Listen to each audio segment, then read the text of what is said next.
I watched my sister's face go white as a sheet, and I'd never felt so satisfied in my life.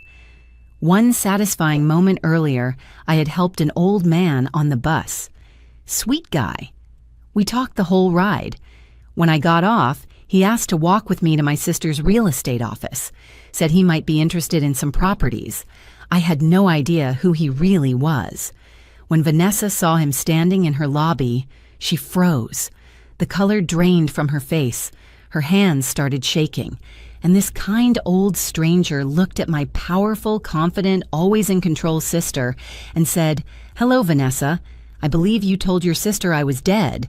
Let me start from the beginning. My name is Leah Stoner. I'm 31 years old, and for the past 3 years, I've worked as the office manager at Stoner Real Estate in Scottsdale, Arizona. Now, office manager sounds impressive until you realize it means I do everything nobody else wants to do. I answer phones, I file paperwork, I schedule appointments, I clean the bathroom when the cleaning lady calls in sick, I make coffee, lots and lots of coffee. And I do all of this for $38,000 a year, which in Scottsdale barely covers rent on my studio apartment. My apartment is so small, I have to step outside to change my mind. But hey, at least I can vacuum the whole place without unplugging. That's called efficiency. My sister Vanessa owns the company. She's 38, 7 years older than me, and she lives a completely different life. She drives a white Porsche Cayenne. She owns a house in Paradise Valley worth $2.3 million. She wears designer dresses and gets her hair done every 2 weeks at a salon that charges more per visit than I spend on groceries in a month. And me? I drive a 2009 Toyota that breaks down so often, my mechanic knows me by name. I think I'm putting his kids through college. People always ask how two sisters can be so different. I used to wonder the same thing. Vanessa was always the smart one, the ambitious one, the one who had her life figured out. I was the little sister who tagged along, who needed help, who never quite got it together.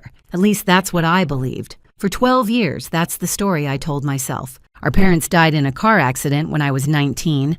A drunk driver ran a red light and hit them on their way home from dinner. One phone call, and my whole world collapsed. I was a sophomore in college, barely an adult, and suddenly I was an orphan. Vanessa was 26 then. She moved in with me immediately, said she'd take care of everything, the funeral arrangements, the lawyers, the estate, the insurance. She handled all of it. I was too destroyed to do anything except cry and try to remember how to breathe. A few weeks after the funeral, Vanessa sat me down and explained the finances. She said our parents had more debt than anyone realized. The house had a big mortgage. There were credit cards, loans, things they'd hidden from us. After everything was settled, she said, my share of the inheritance was $15,000. $15,000. That's what my parents' entire lives added up to, apparently. Half of nothing much. I didn't question it. Why would I? This was my sister, the person who held me while I sobbed at the funeral, the person who made sure I ate, made sure I slept, made sure I didn't fall apart completely. She handled everything, so I didn't have to. She also told me, gently, that we had no family left. Our mom was an only child, and her parents died when we were kids. Our dad had been estranged from his father, a man named Theodore Brennan, for most of our lives. I was only 3 years old when they stopped speaking. Something about Grandpa not approving of our mother, a stupid fight that never got resolved. Dad changed his name to Mom's maiden name, Stoner, and cut all ties with the Brennan side. Vanessa told me that Grandpa died a few years before our parents' accident. Heart attack. Dad never got the chance to make peace with him. So that was it. No parents, no grandparents, no aunts or uncles. Just me and Vanessa, alone in the world. I believed every word. I had no reason not to. After the inheritance money ran out, which didn't take long, I dropped out of college and started working. Retail jobs, waitressing, temp work, anything I could find. For 9 years, I barely survived. I moved from tiny apartment to tinier apartment. I ate ramen and store-brand cereal. I watched my sister's life get bigger and shinier while mine stayed small and gray. Then 3 years ago, Vanessa offered me a job. She said her company was growing, and she needed someone she could trust, someone to manage the office, handle the day-to-day stuff. She'd pay me $38,000 a year. It wasn't much, but it was stable. I was so grateful. Finally, my sister was helping me. Finally, I'd have something steady. I didn't realize she was keeping me close for a reason. I didn't understand that the job was just another way to control me, to keep me dependent, to make sure I never looked too closely at anything. I was the coffee woman. That was my identity. 3 years of fetching lattes and organizing files and saying yes, Vanessa, to everything. I even got promoted once, from coffee girl to coffee woman. Same coffee, slightly better title. That Tuesday morning, my ancient Toyota decided to die again, 3rd time that month. The mechanic said it would cost $900 to fix.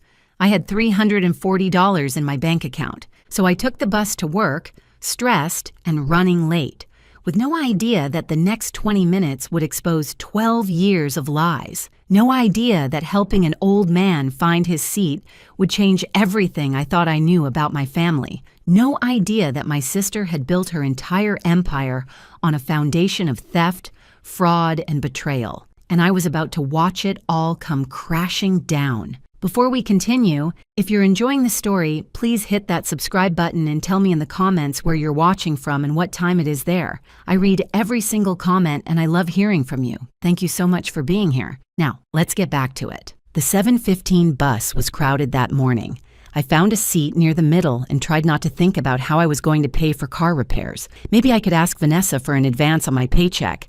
Again, she always made me feel guilty about it, always reminded me how lucky I was to have this job, but she usually said yes. The bus stopped, and an elderly man climbed on board. He was well-dressed, nice blazer, pressed slacks, polished shoes, but he was struggling with the steps. He had a cane in one hand and a leather bag in the other, and he couldn't quite manage both. Then he dropped the cane. I jumped up without thinking, caught his arm before he could fall, and picked up the cane. He looked at me with these bright blue eyes and smiled.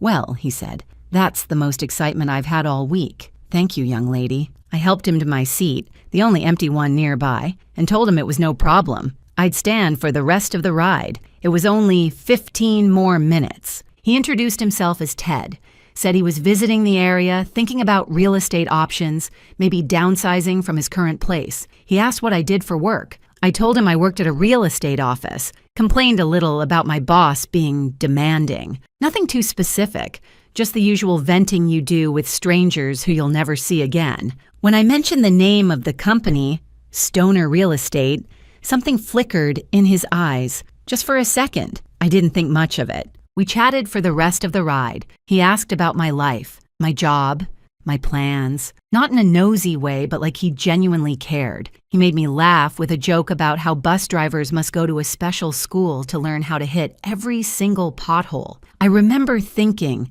this is what a grandpa should be like. Warm, funny, interested.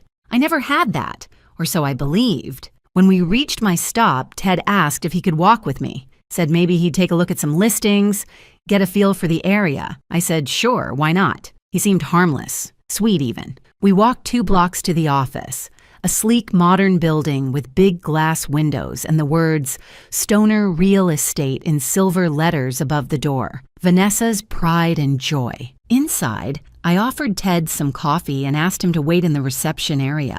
Vanessa was in her back office on a phone call. I could hear her voice through the door, that smooth, confident tone she used with clients. A few minutes later, she finished her call and walked out. Designer dress, perfect hair, heels that probably cost more than my monthly rent. She had her professional smile ready, the one she used on wealthy clients. Then she saw Ted, and she froze.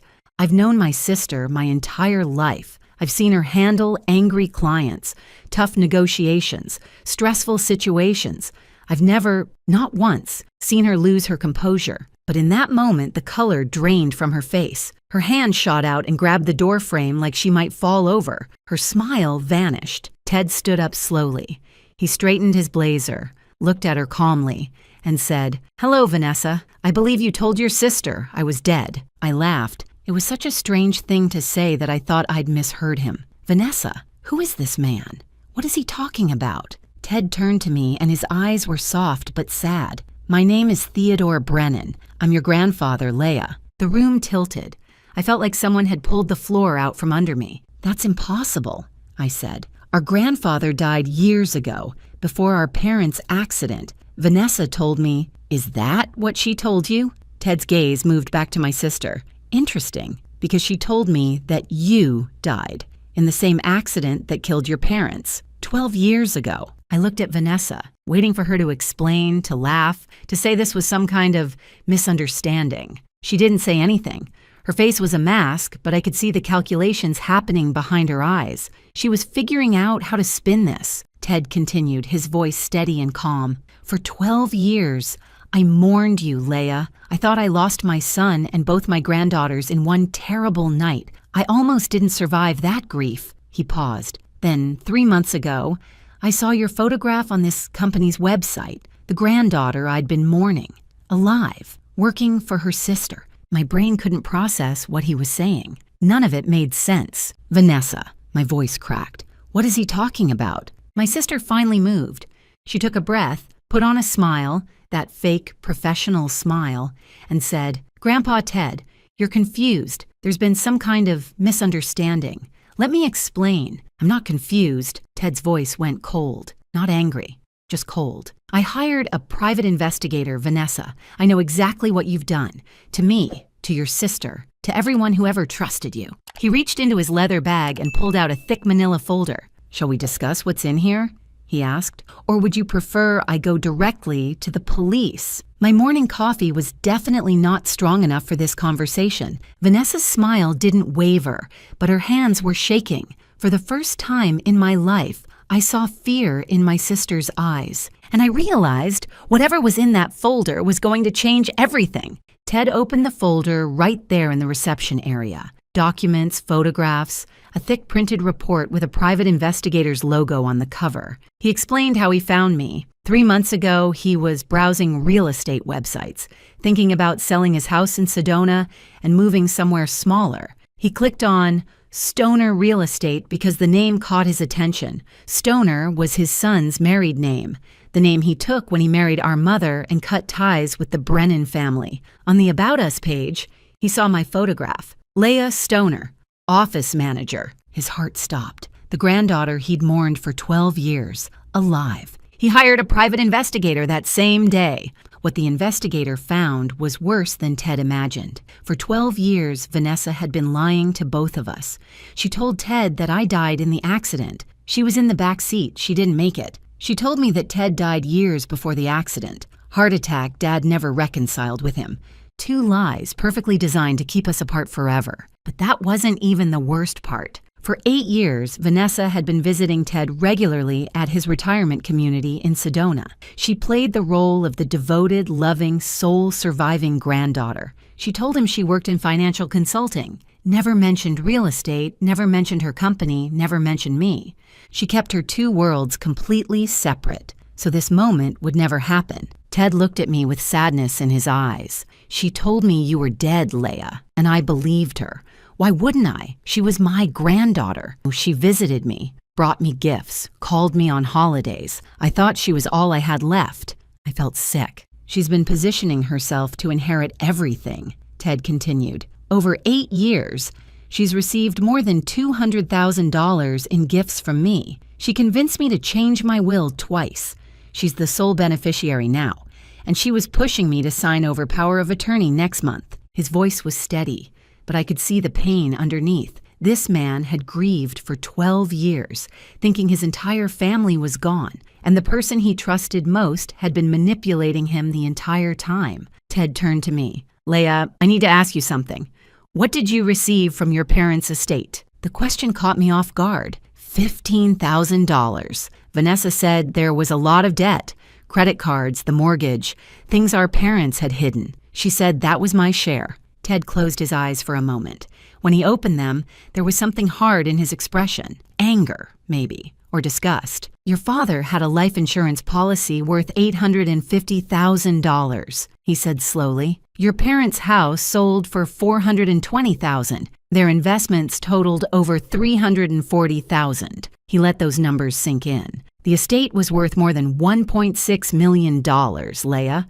Your share should have been over $800,000. I couldn't breathe. $800,000. I should have had $800,000, and instead I got $15,000. and I spent the last 12 years barely surviving, working minimum wage jobs, living in tiny apartments, eating cheap food, driving a car that broke down every month. Grateful when my sister finally helped me with a job that paid me less than half of what I was worth. I looked at Vanessa. She was still standing there, frozen, her mask cracking more with every word Ted spoke. "You stole from me," I whispered. I was 19 years old. Our parents had just died. I trusted you with everything, and you stole $800,000 from me. Vanessa opened her mouth to speak, but nothing came out. That night, I went home to my tiny apartment and did something I should have done 12 years ago. I dug out a box I'd kept in the back of my closet, my parents' personal papers. Vanessa had given it to me after the funeral, said it was just sentimental stuff, nothing important. I'd never gone through it carefully. Too painful. At the bottom of the box, under old photographs and birthday cards, I found an envelope addressed to our beloved daughters, Vanessa and Leah. I remembered this letter now. Vanessa had shown it to me right after the funeral while I was sobbing so hard I couldn't see straight. She read parts of it out loud, said it proved our parents wanted us to split everything equally, and that's exactly what she was doing. I never actually read it myself. I was 19 and destroyed by grief. I trusted my sister. Now, 12 years later, I sat on my apartment floor and read every word. Our father wrote it before a business trip, the trip where the accident happened. It was meant to be opened in case something happens to us. The letter listed everything. Life insurance, $850,000. House value, $420,000. Investments, $340,000. The final line said, to be split equally between our beloved daughters, Vanessa and Leah. We love you both more than words can say. Split equally. My share should have been over $800,000. I could have paid for college. I could have bought a house. I could have built a life. Instead, I got $15,000 and a decade of struggling while my sister built an empire on money she stole from me. I sat there until 2 in the morning, surrounded by documents I'd never bothered to read, staring at numbers that should have been mine. The math was simple. That missing money could have bought approximately 47,000 lattes, or, a life. Ted was right about something else. He said he had resources, a good lawyer, and he wanted to help me get justice. For the first time in 12 years, someone was on my side, someone who could actually fight back. I picked up my phone and called him. "I found the letter," I said. "I'm ready." Ted's lawyer was a woman named Patricia Holloway, mid-50s, silver hair, sharp eyes, and absolutely zero patience for fraud. She'd spent 30 years handling estate cases in Arizona, and she'd seen every trick in the book. When she reviewed my documents, she didn't sugarcoat anything.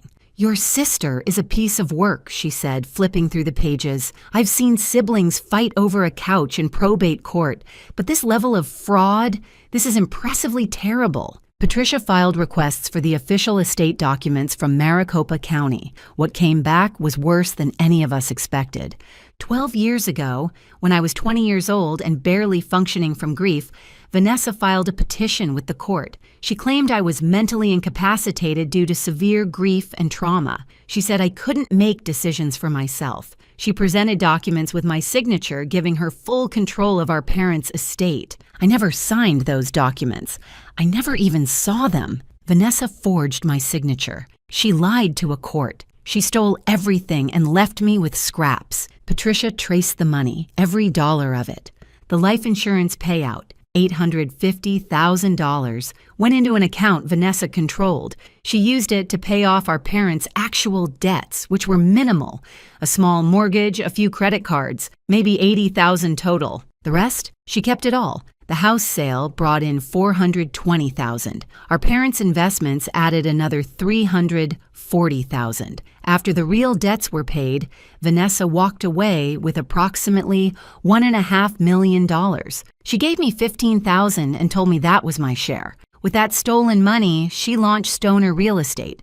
The startup costs, the first office lease, the marketing campaigns, the fancy website, all paid for with my inheritance. Every commission she earned, every property she sold, every dollar of profit, it all grew from a seed of theft. The Porsche Cayenne, Bought with money that should have been mine. The $2.3 million house in Paradise Valley, same thing. The designer clothes, the expensive haircuts, the luxury vacations I saw on her social media, all of it built on a foundation of fraud. And while she was living that life, I was working double shifts at a diner, counting pennies, wondering why I couldn't get ahead no matter how hard I tried. Then she offered me a job, her generous big sister act, $38,000 a year to work 60 hours a week, fetching her coffee and organizing her files. She kept me close, kept me poor, kept me grateful. Patricia also investigated the situation with Ted. What she found added another layer of criminal behavior. Over 8 years, Vanessa had extracted more than $200,000 from our grandfather in gifts. She convinced him to change his will twice, making herself the sole beneficiary of his $4 million estate. She was weeks away from getting him to sign power of attorney, which would have given her complete control over his finances. This wasn't just theft from me. This was elder financial exploitation, a serious felony in Arizona. If this story has you on the edge of your seat, please take 1 second to hit that like button. It really helps more people find these stories, and it means the world to me. Thank you. Now let's get back to it. Patricia laid out our options.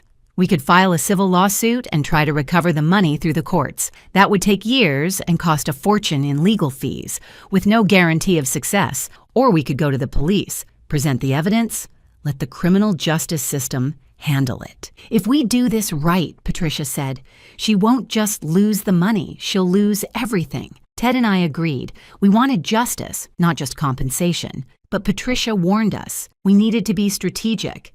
We had to gather every piece of evidence before making a move. Bank records, property deeds, forged signatures, witness statements. We needed an airtight case. 3 weeks, she said. Give me 3 weeks to put this together. And in the meantime, act normal. Don't let her suspect anything. 3 weeks, 21 days of pretending everything was fine. I went to work every morning. I smiled at Vanessa. I fetched her coffee. I said, yes, Vanessa, and right away, Vanessa, and of course, Vanessa, to every demand. Every interaction felt like swallowing broken glass, but I did it. I played the role of the grateful little sister, the loyal employee, the person who had no idea she'd been robbed. At night, I met with Ted and Patricia.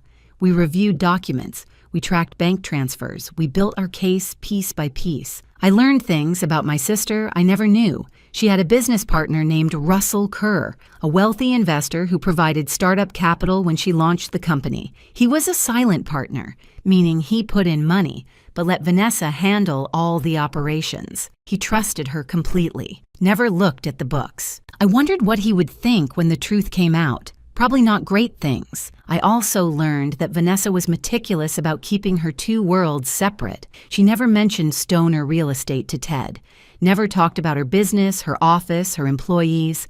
She told him she worked in financial consulting and left it vague. That's why Ted never Googled her company.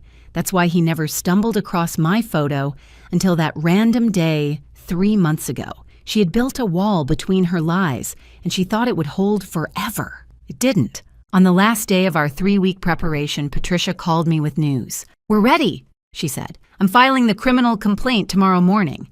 By tomorrow afternoon, your sister's life is going to change dramatically." That night, I lay awake in my tiny apartment staring at the ceiling. Tomorrow, everything would be different. Tomorrow, the sister who stole 12 years of my life would finally face consequences. I thought about all the coffee I'd made her. Hundreds of cups over 3 years. Thousands of yes, Vanessas, a lifetime of being the lesser sister, the struggling one, the one who should be grateful for whatever scraps she received. I smiled in the darkness. At least I never made her coffee well. Lots of accidental decaf, lots of slightly burned pots. It was petty, but it was something. Tomorrow, I'd have something much better than bad coffee. Tomorrow, I'd have justice. The detectives arrived at 2:47 p.m. on a Tuesday. I remember the exact time because I kept staring at the clock, waiting, my heart pounding so hard I thought everyone in the office could hear it. 2 men in suits walked through the front door of Stoner Real Estate. They didn't look like clients.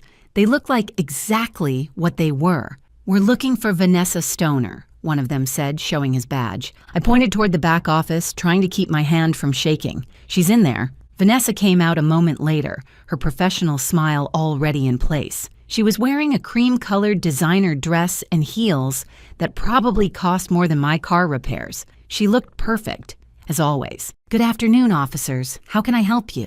"Vanessa Stoner, you're under arrest. You have the right to remain silent. Anything you say can and will be used against you in a court of law." The smile vanished. The detective continued reading her rights as his partner pulled out handcuffs. I watched them click around my sister's wrists, the same wrists that wore diamond bracelets and expensive watches, the same hands that signed forged documents with my name. Charges include forgery, fraud, theft by deception, and elder financial exploitation, the detective said. "You'll be transported to the Maricopa County Sheriff's Office for processing." Vanessa's head snapped toward me. Her eyes were wild, furious, desperate. "You did this?" she hissed. "After everything I did for you? I gave you a job. I took care of you. I was there for you when Mom and Dad died. And this is how you repay me?" I didn't say anything. I just watched. "You'd be nothing without me," she screamed as they walked her toward the door. "You hear me? Nothing!" The door closed behind her. The office was silent. Two other agents who worked there, people who had witnessed the whole thing, stared at me with wide eyes. I sat down at my desk, took a deep breath, and felt something I hadn't felt in 12 years. Peace. But the story didn't end with that arrest. That was just the beginning. News travels fast in Scottsdale real estate circles. By the next morning, everyone knew. Vanessa Stoner, rising star of luxury real estate, arrested for fraud. The phone started ringing immediately, but not with new clients. These were existing clients, panicked, demanding to know if their money was safe. Russell Kerr, Vanessa's silent partner, was blindsided. He'd invested $200,000 in the company 10 years ago and trusted Vanessa to run everything. He never looked at the books, never questioned her, never suspected anything. Now his investment was in jeopardy and he needed to know how bad the damage was. He hired a forensic accountant to review the company's finances. What the accountant found made the situation 100 times worse. Vanessa hadn't just been stealing from me and Ted. She'd been stealing from the company too. For years. Fake expense reports totaling $180,000.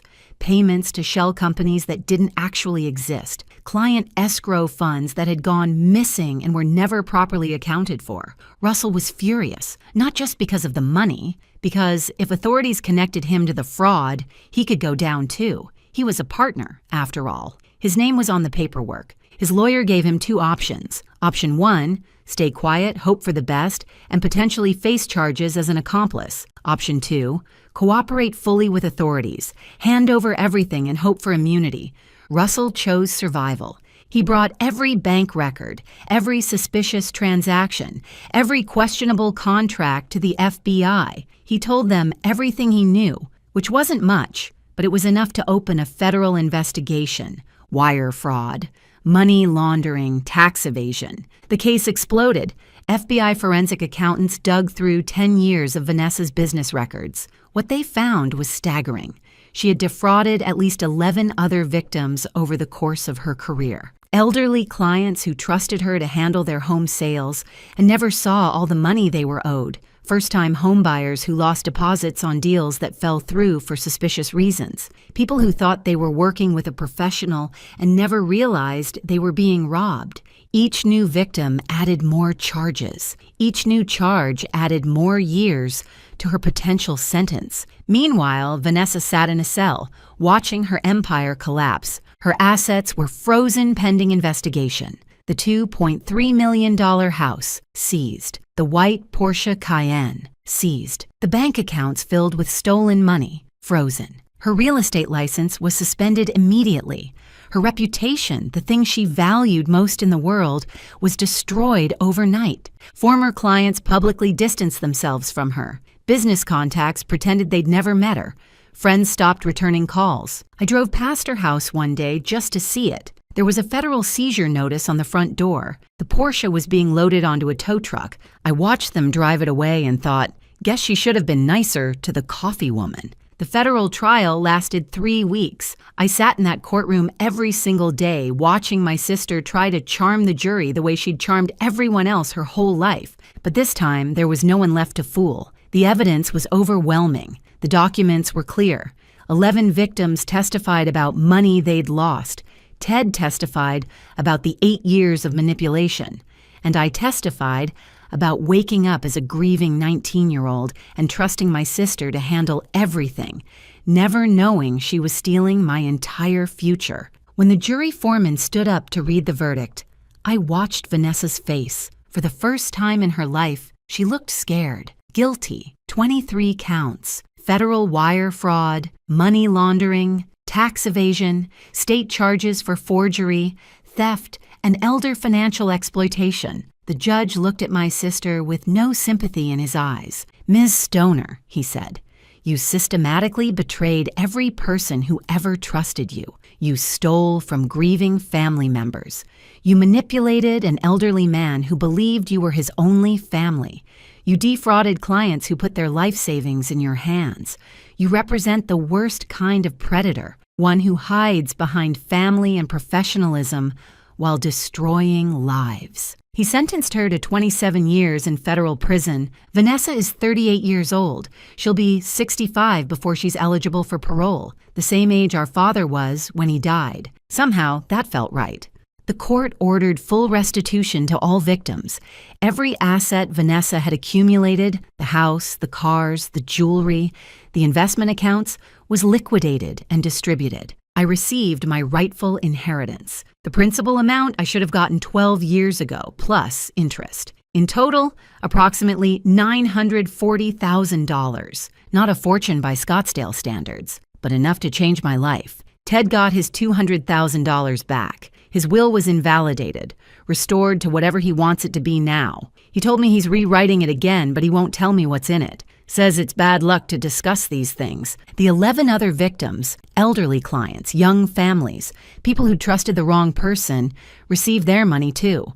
For some of them, it was life-changing. A retired teacher got back the $40,000 she'd lost on a home sale gone wrong. A young couple recovered their deposit for a house they never got to buy. Justice isn't always about revenge. Sometimes it's about making things right. After the trial, I quit my job. Obviously, I paid off every debt I'd accumulated over 12 years of barely surviving. I went back to school, night classes, business degree on my own terms and my own schedule. I started a small property management company, ethical, transparent, everything my sister's business wasn't. I named it Brennan Properties, honoring the grandfather I almost never knew existed.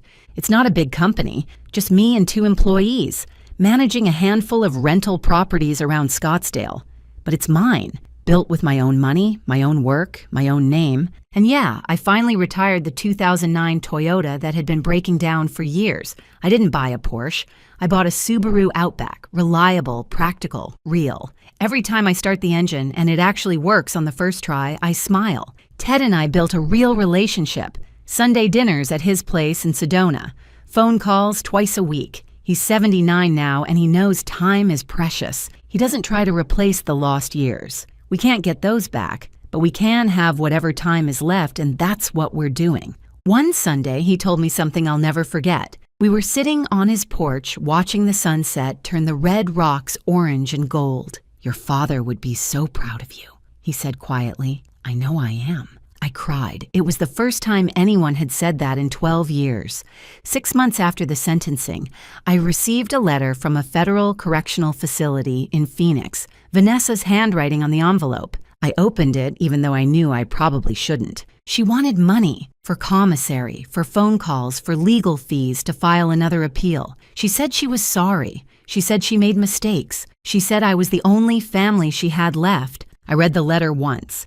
Then I threw it in the trash. Some doors, once closed, stay closed. A year after the trial, I was sitting in my new office, small, modest, completely mine, when my assistant buzzed the intercom. "There's a phone call from a correctional facility," she said. "Will you accept the charges?" I thought about it for exactly 2 seconds. "No," I said. "I won't." I hung up and got back to work, building something real, something honest, something that's finally, truly mine. Some people build their whole lives on lies.